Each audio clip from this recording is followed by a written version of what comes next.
Barkanmu da saduwa kan shirinmu na Wasanni Safiya a kan Tsarin Safiya. Accra had to focus in the news for the very good reasons. Yawo Tamaklo ya yi magana jiya a cikin wani tattaunawa da ya yi da manema labarai. Mun bar masu kallonmu ku sani da safin nan a kan wannan shirinmu. Sa'an nan gasar cin kofin duniya na mata an buga. Jiya South Africa ta yi gagarumin nasara a cikin tarihinta. Karo na farko da ta halarci wannan gasa ta samu gurbin shiga mataki na gaba cikin wannan wasa. Za mu kawo muku labarai a cikin shi wannan gasa da ake da kasar New Zealand da Australia. Chelsea were in action earlier today against Dortmund a cikin nasu pre-season preparation da suke yi gabanin wannan sabon kakan wasa da za su fuskanci. Waɗannan labarai da sauran labarai da suka faru a cikin wasanni za mu kawo muku da safin nan idan na dawo.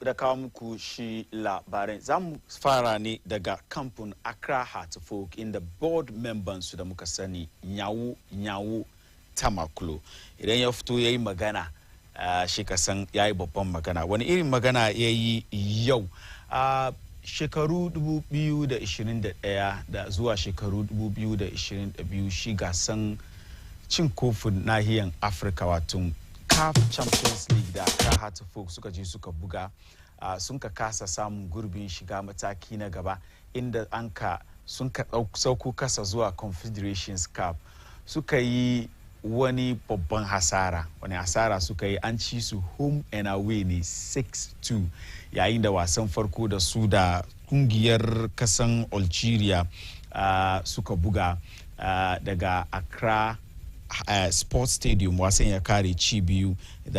Wasa na biyu suka tahi waje aka ci su ci 4-0 shin on aggregate wasan da ya kare ci 6-2. Mun san wannan asara da Accra Heart Folk suka yi bacin rai da ya kama magoyan baya da dama na kungiyan. Shin wani fira da shi board member Tamaklo ke yi da maneman labarai ya ce dalili abin da ya sa Accra Heart Folk ita kungiyar wasan kwallo na Algeria ta yi ma Accra Heart Folk wannan cin walakanci. JS Saura kenan ta yi ma Accra Heart Folk wannan cin walakanci domin yan wasan Accra Heart Folk duka sun sufa ne, tsofaffi zalla ke buga wasan. Ya ce nan gaba ya kamaci tawaganta duba idan za a sai yan wasa domin a karfafa tawaga na Accra Heart Folk a sai 'yan wasa da suke da ƙarfi kuma matasa ba su fufi ba, sabida 'yan wasan sun ka kwatanta su da abokan wasan su na JS Saura a that time 'yan wasa ne da suka zama kinsohohi ne, sabida wannan ya bar Accra Heart Folk aka musu wannan ci walakanci wanda ya kawo musu wato ya kunyatar da su a nan nahiyar Afirka.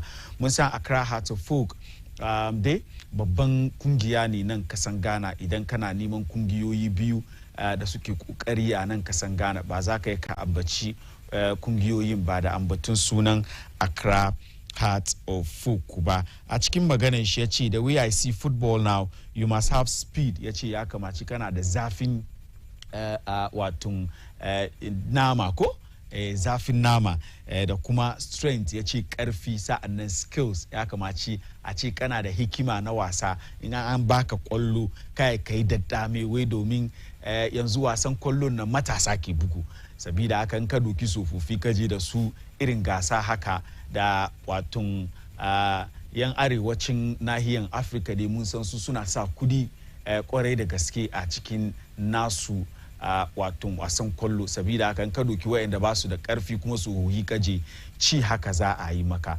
We know that Accra Heart Folk currently they are in the news for the very good reasons. And of course, inji mutani that amawi togbe afede yana ba football administrators in Ghana yana ba su blood pressure.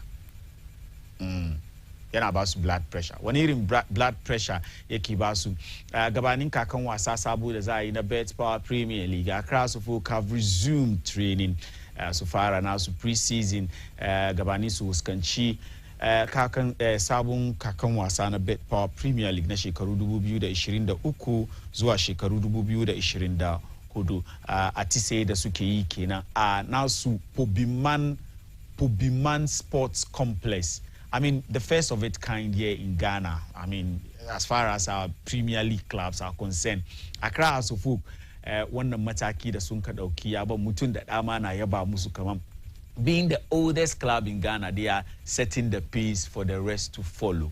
Yes.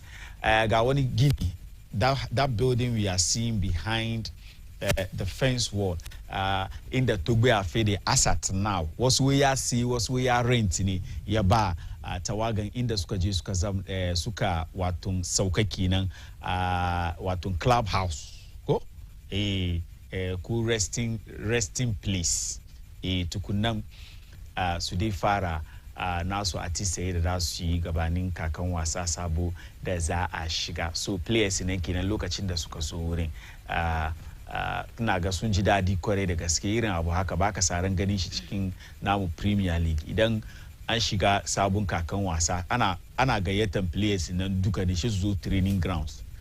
Training grounds na ma ba only training grounds in kirki ba kaga Sakola Park ne. But this time around, Accra Suffolk are setting the pace. They are camping the players right around Pobiman Sports Complex, where they are building a huge sporting a training facility in the Akwe pitches that Ama video that muke kallo pitches in nan kenan. We have the natural grass that kenan muke kallo. Akwe natural grass guda hudu sa'annan tare da astroturf na muke kallo yan wasan ke kai suna atisayen shi na. So this is the view for shi Pobiman in view shi kenan da muke kallo, kuma an kewaye shi da fence wall. An kewaye facility the fence wall. I mean, that is a remarkable achievement there, and all spearheaded by Togbe Afede. Akwe basketball court that Ian Wasas Kozu, apart from the football that's Buga, Akwe basket, that's for leisure, of course. Zete Makamusu, psychologically, when you go to these European clubs, the likes of Cobham, Carrington, La Masia, and all those places, as soon as those facilities that are funny, the Shideki. But I mean, yeah. Yade bar training da komi yayi easy saboda ka samu yan wasan cikin cikakken lafiya yanda kake bukatan su idan suka kasance kan filin wasa. So these are the pictures from Pobiman, and of course Accra Suffolk su kokari. I mean, jiya da marance everybody was talking about this thing, and of course mu kuma kamata ne mu ba masu kallon mu su sani basketball court nan ke muke kallo. And if you look at the colors in the schools, they are using the rainbow colors, red, yellow and blue colors suke use. Definitely in suka carry wannan facility, it is going to be a huge stepping stone going forward, especially for a club like Accra Heart of Folk. But then when you go to Kumasi,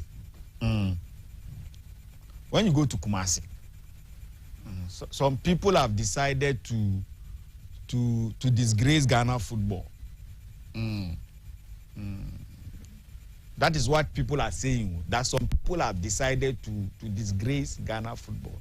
They call themselves one of the biggest clubs in Ghana, the most successful club in Ghana. But then the other name these days is Container FC. I hope that sun duba abinda shi Togbe Afede ke yi. Yaso babban sarki Otunfo sai tutu shekaran jiya mun ya ce abu da ke kunyatar da shi shine yake sa shi kunya shine Kumasi Asante Kotoko, and of course Shikumena Yafara Dokan Wasumat at Eya the Dama the Ziber Adako Ja Chinsuna Agegarashi. If you have Kumasi Asante Kotoko and Accra of folks setting the pace in this manner, then the other teams are going to follow, and that is the point where Ghana football is going to move forward. That's the tune for in your shots.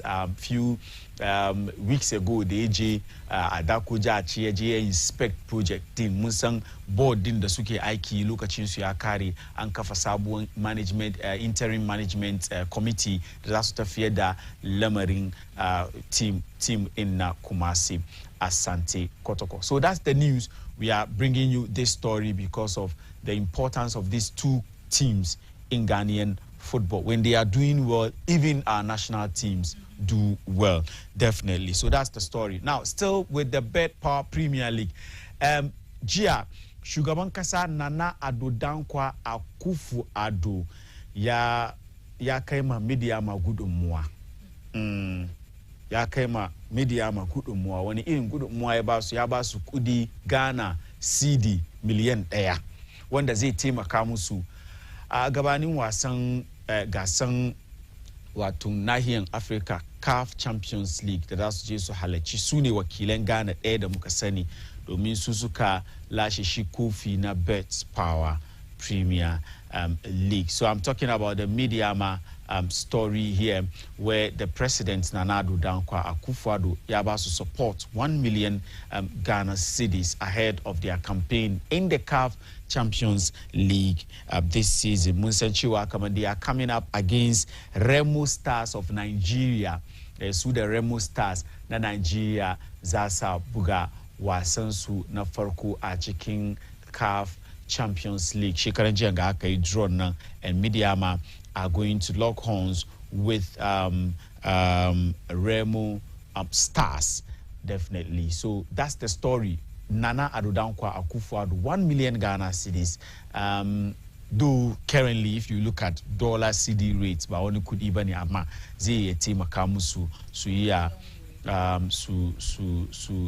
but must it always be like this, that the president or somebody has to come in with money to support these clubs when they are going out to represent Ghana in African competition? But then that is what it is, and we have to grow. We have to grow. We all know Midiama will be playing their matches at the Cape Coast Sports Stadium because currently TNA Park in Takwa is still under construction ba kare gini ba. Hutun shugaban kasa ke da lokacin da manyan kungiya na Midiama Soccer Club sun ka kai mai ziyara daga babban gida na Ghana Jubilee House inda shugaban kasa mazauni shi kenan suka kai mai wannan ziyara. A cikin ziyarar ne shi shugaban kasan ya kai musu wannan gudunmuwa na 1 million Ghana cedis wanda zai taimaka musu a cikin nasu campaign na CAF Champions League.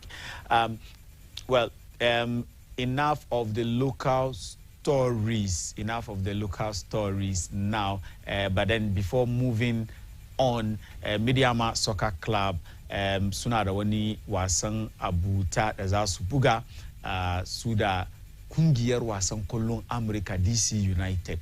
I think this is a huge step for Midiama Stars, and whoever is doing this for this particular club is doing well.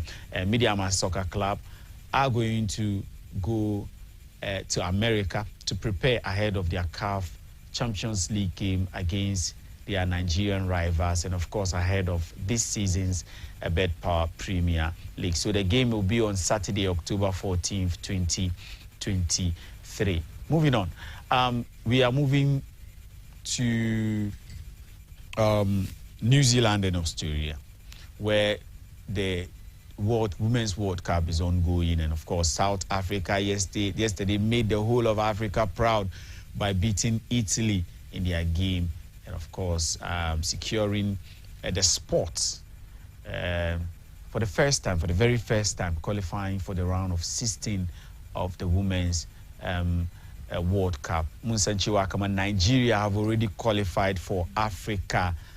They played 0-0 in their final group game against Ireland they placed second behind Australia in their group. Of course, South Africa have also done so for Africa. Zambia have been knocked out of the competition, even though they won their last game by 3-1. Definitely, Morocco will also be in action later on today. If I say later on, I mean this morning, because Nkaji, Australia and New Zealand, it is late for them. So Morocco will be in action against Colombia. This is going to be a very difficult game for Morocco.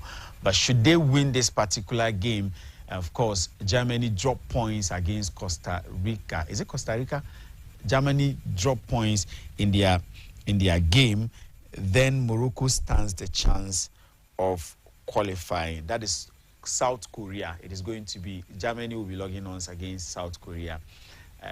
Ambuga, what a match is simultaneously. What to look at Chigudaza Abugasu. She said it is Morocco who are third place with 3 points. 3 points. Morocco 3 points. Colombia 6 points. Right now, I can say that this group is open. Yeah, it's open because Colombia had 6 points, Germany had 3 points, Morocco had 3 points, and of course, South Korea is out because they don't have any point as it stands. So if Morocco are able to beat Colombia, and then Germany drop points against Republic of South Korea or Korea Republic, then of course Morocco will join Nigeria, South Africa in the round of 16 as Wakilang Africa, and we are all praying for Morocco to be able to do this. Let's look at the results of matches played yesterday. Matches in the Akabuga Gia. South Africa, as we all know, won 3-2 against Italy, of all football nations. Argentina lost 2-0 to Sweden, and of course Jamaica won, drew against Brazil. So Brazil are also out of the competition.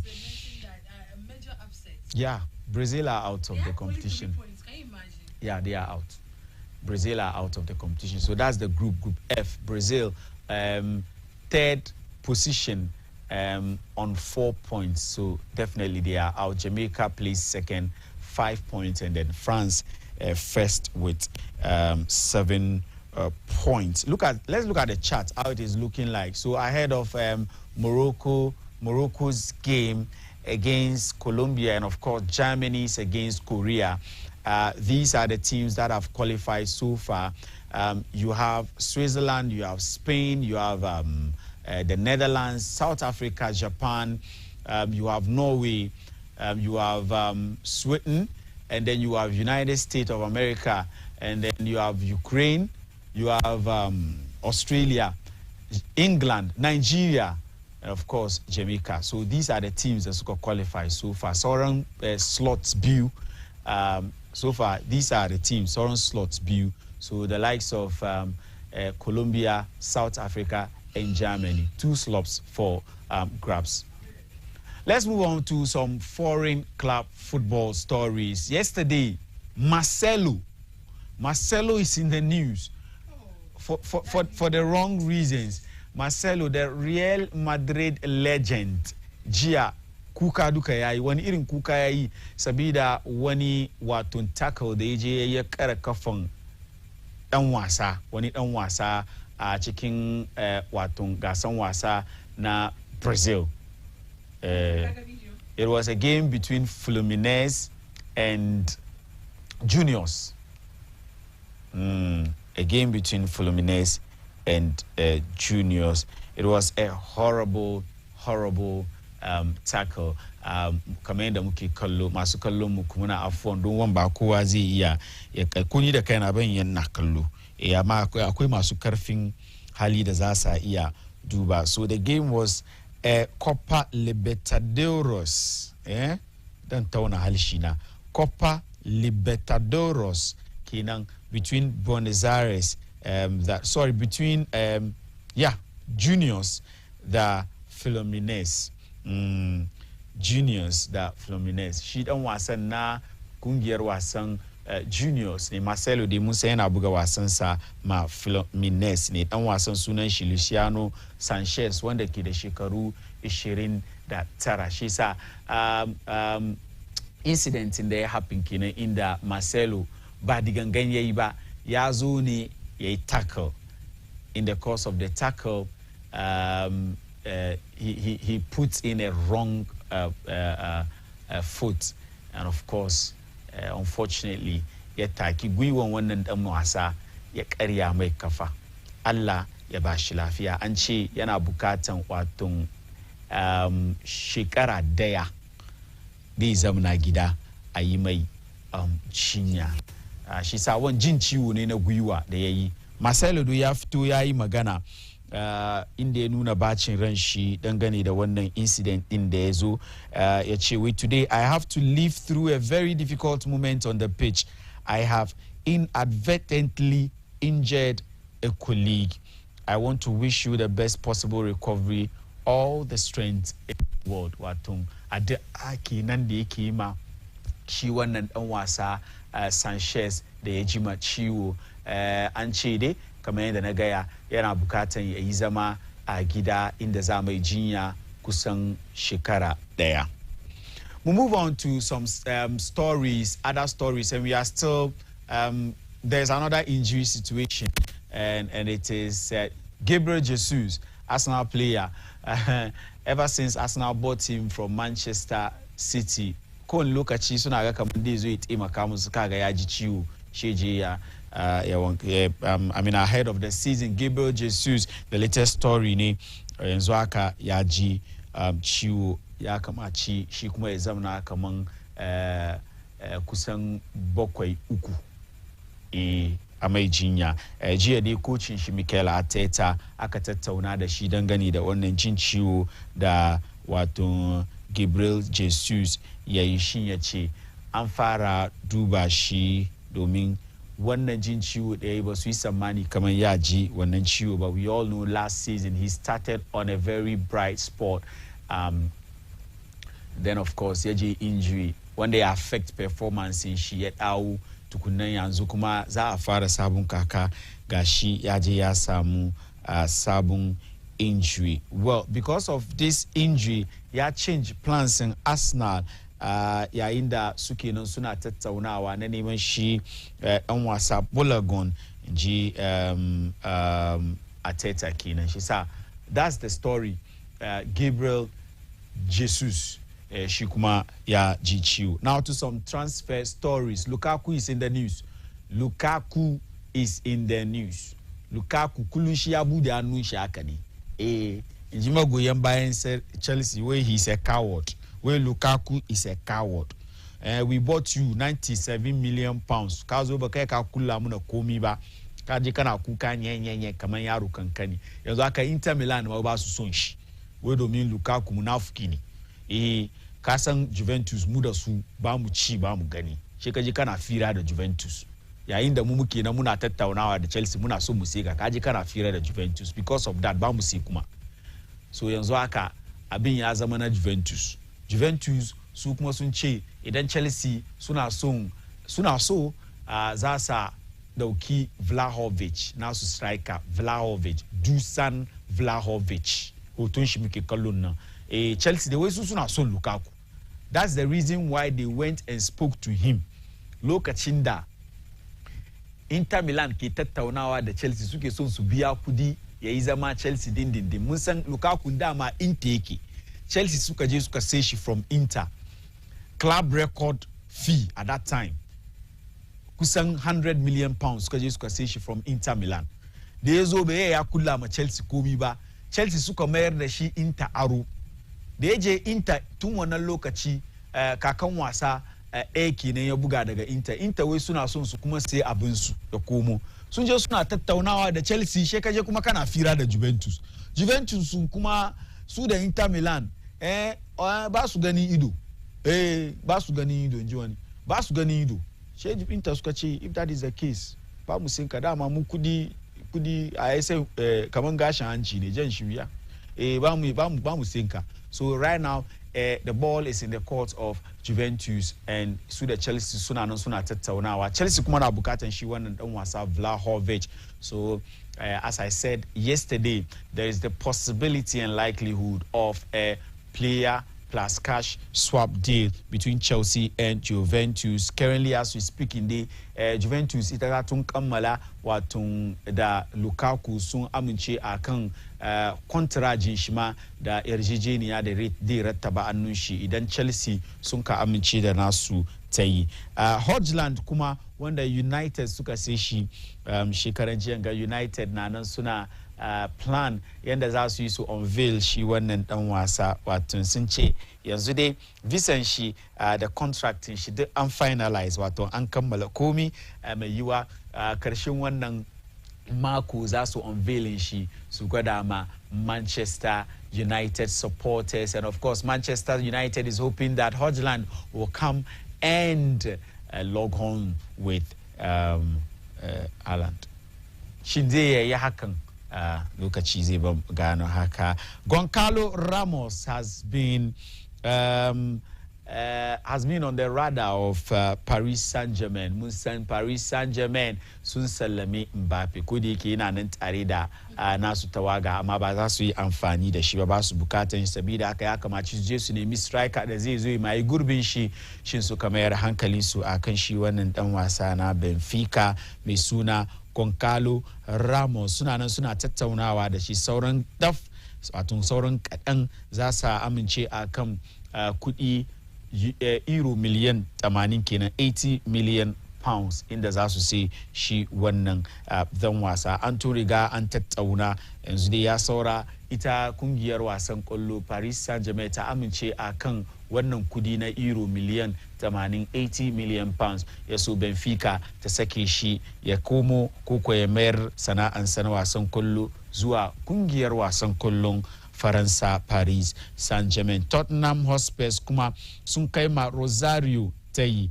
Rosario shi dan wasa ne na kasan Argentina wanda wato an haife shi shekaru 2003 ne. Sun kai mai tsayi cewa kamar suna son shi wannan dan wasa shi zo ya taimaka musu ana nan ana tattaunawa. Willian shekaran jiyan ga ya sa sabon kontraji tsakanin shi da Fulham. We are on Willian shekaran jiyan ga ya sign sabon kontraji da Fulham amma labarai da ke fitowa shine cewa kungiyoyin Saudiya sun fara wato nuna nasu tayi wato sun fara nuna nasu tayi akan shi wannan winga na Fulham. Mun san kungiyar wasan kullun Al-Shabab daga Saudi Arabia ta ce tana son shi wannan dan wasa ko da yake yayi mika zamansa daga Fulham ba za ta ma bashi dama yayi wannan zama ba saboda haka tana son ta sai shi from Fulham. Ita da Fulham suna nan suna tattaunawa a san yanda za a yi wannan. Finally Vadiol da muka sani Manchester City har wayo tana tattaunawa da kungiyar wasan kullun RB Leipzig sai shi wannan dan wasa. Labarai da suka fito da safin nan cewa Manchester City sun amince akan yarjejeniya da RB Leipzig inda kudi fan miliyan 77 million pounds RB Leipzig da su biya for the Croatian defender Josko Vadiol wanda ke da shekaru 20 da daya. Shi Vadiol din ma mun sani dama shi Manchester United ma na neman shi ya zo mai gurbin shi a waton Harry Maguire wanda Harry Maguire was the last defender da aka sai shi 80 million pounds, so 77 million pounds, 3 million short of the record signing of any defender in the English Premier League, which is 80 million pounds. So nan gaba muna muna ganin cewa kamar shi wannan dan wasa zai shigo Manchester City ya zo ya taimaka musu. Well, nan ga dan dasa aya kan shirinmu na wasannin safiya. I talked about the Chelsea game against Borussia Dortmund. The game ended 1-1. Chelsea were in control of the game throughout the game. I think in the 80th minute or so, Borussia Dortmund sun kafan shi. It ended 1-1. That's the game on your shots. To zan mayar dandalin ba na